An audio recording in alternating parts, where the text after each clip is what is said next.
Good day, Mr. Bashar. And good day to you. Oh, what an honor it is to be in front of you, and God bless to you and all the beautiful people watching. How lucky we are. It is our passion and our pleasure as well. Now, one question I have: what about anxiety and the emotions of nervousness? Is Same that similar idea. to fear? Same idea. They're just different levels of the idea of the vibration of fear. They're your energy flowing through negative belief systems, being colored by negative belief systems, and the idea of anxiety, nervousness are just smaller degrees of the idea and the expression that is under the overall umbrella we are referring to as fear. And what about anger and rage? At first, there can be what might be referred to as natural anger, which is simply a sensation of alignment, kind of an adrenaline rush of alignment, of knowing the difference between what you do and don't prefer when you're presented with something that doesn't vibrate with compatibility to you.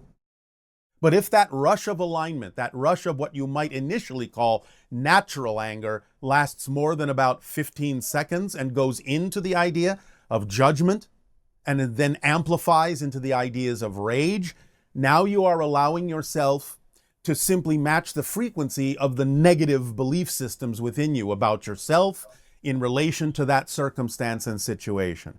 Because once you allow yourself to align, there really is no positive reason to continue to experience that idea you call anger or rage.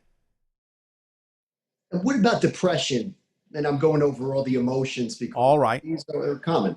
Depression is simply, again, a negative definition imposed upon a natural compression. In other words, it is natural for you, when you cannot necessarily find the answers outside of you, to go within, to withdraw, because you know that's where all the answers lie, is within your consciousness. So the idea of going within and experiencing a kind of energetic compression until you process and find the answers you seek and then come out as a different person, renewed, is a natural thing that all of you do. But if you have labeled it or defined it in a negative way, that there's something wrong with you relative to society, then you will experience it in the negative context of depression, which only sends you on a downward spiral instead of allowing you to use this inner sequestering for the positive purpose of redefining yourself and finding the answers you need to allow you to be more of the person you prefer to be. Terrific, wonderful. And can our parallel lives, our parallel realities, can it create fear-based beliefs in this reality? By tapping into other experiences in parallel realities, it may have the capacity, if you're already operating from a fear-based belief, of amplifying it if you're tapping into something similar in a parallel reality. But the idea then is that you're amplifying it for the positive reason of making it so obvious that you then have something to deal with. Do you understand? So just so I understand, so if I focus, obviously this may sound like common sense, but if I focus on the fear and I just let the fear take over me, then I'll obviously lose to the fear, where I should just focus on the power instead of worrying. You can do it that way. You can do it that way, but we were answering your question in the idea that, yes, sometimes a technique that people can use is to tap into other parallel versions that are also perhaps experiencing the fear in order to double, triple, quadruple, and amplify the fear within you so that it brings it to your attention more readily. So we do that through meditation, correct? You can do it however you wish. It can be just an exercise in your imagination. You can do it through meditation. You can allow synchronicity to present it to you. There are any number of pathways by which this can be achieved. Terrific. As I travel down this rabbit hole of spirituality that I'm currently on, and I constantly see this universal law of karma. What is karma this important? can we mess up this life and have to live many other lives? No, you don't have to. No, you don't have to. The idea, again, is that you may choose to experience the idea of a reincarnation, although, again, that's just an illusion. Since everything exists all at the same time, reincarnation, in a sense, can be created as an experience, but it's not mechanically what's actually happening, that you are having another life. The idea is that you're connecting to other beings that simultaneously coexist with you, and you are downloading information that you believe may help you in this life, as they may be doing with you. But you don't actually, literally, physically, mechanically have another life. The idea, therefore, is to understand that karma really is simply the recognition that you are, as you deem it, out of balance with who you prefer to be. And in recognizing that you are out of balance with who you prefer to be, and in doing something about bringing yourself back into balance, you have right then and there recognized and erased your karma. So just now, people who don't do that may spend their lives out of balance, may choose the idea of creating the illusion of a reincarnation to, quote unquote, do things over in the way that they would prefer. But it's not a given. Once you are in spirit, you can choose many different kinds of pathways. Remember that from that perspective, you are much more open, have a much broader understanding of the choices that are available to you, and you can determine for yourself whether you wish to create the kind of focus that is experienced as reincarnation, or whether you wish to rebalance yourself in a completely different way. It's up to you. And so just to piggyback on that, terrific point, Bashar, just to piggyback onto that point, yes. Do we have a soul's purpose in the now? Do each and every one of us have a specific soul's purpose that we should need to meet, certain obligations that we really need to meet in this lifetime, this now? In a sense, but we wouldn't really use the terminologies that you're using. The idea is that your fundamental purpose, all of you, your fundamental purpose is to be yourself as fully as you can.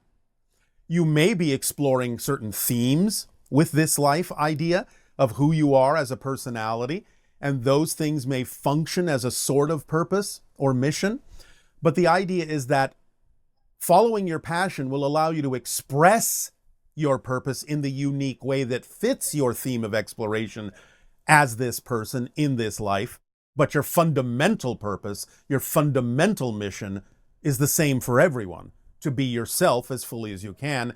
And that's why it's easier to do that when you're acting on your passion and following the formula that we've shared with all of you. Which is a terrific formula, and it's been life-changing for me. Yes, yes. I could go into it for days and days.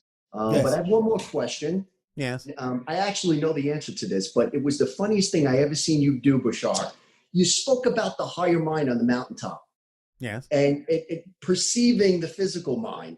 Can you give me the, how does the higher mind perceive the physical mind? Does the higher mind mock us from above? It does no mocking whatsoever. Mocking is a human idea. Sure.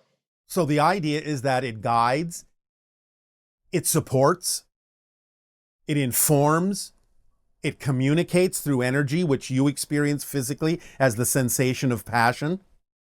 But the idea is that, yes, same idea, attraction, curiosity, love, excitement, passion, different variations of the overall idea of the natural vibration of you, your true self.